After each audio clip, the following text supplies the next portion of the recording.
Indian Air Force aircraft have now joined Ganga with the first C-17 flight from Bucharest, expected to return to Delhi or land in Delhi from Bucharest later tonight.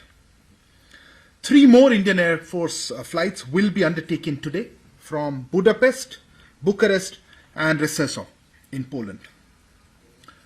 Now, moving on to the situation there in Ukraine. The cities in eastern Ukraine remain areas of concern for us.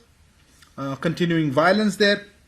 There are encouraging reports that some students were able to board trains out of Kharkiv yesterday night, today morning, and we assisted in this process through the student contractors and other partners.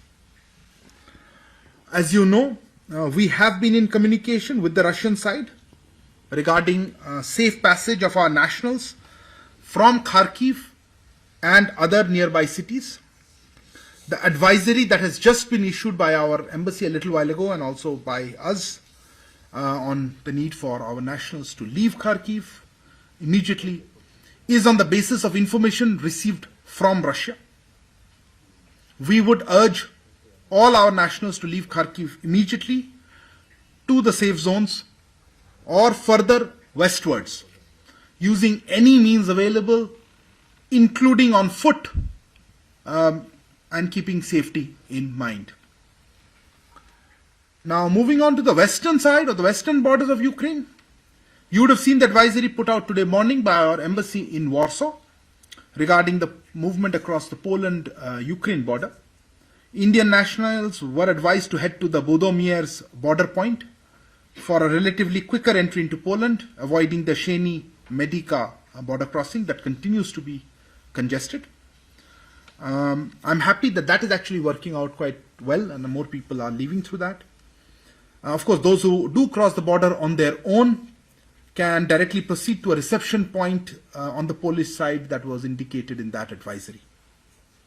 We are also trying to make arrangements for shelter and food in towns near the borders and requesting students not to go to those borders directly, as we said over the last couple of days. Now, with the arrival of Indian officials at the Embassy of India's Lviv office, this process will be strengthened and we should be able to assist people crossing the borders. A mechanism for issuing emergency certificates to those who have lost their Indian passports has been instituted.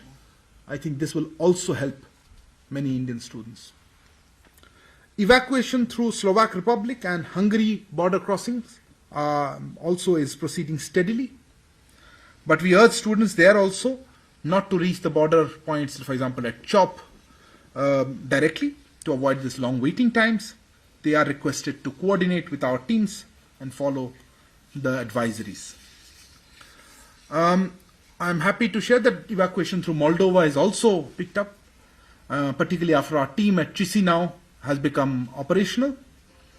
From Moldova, evacuees are taken to Bucharest to catch the Ganga flights.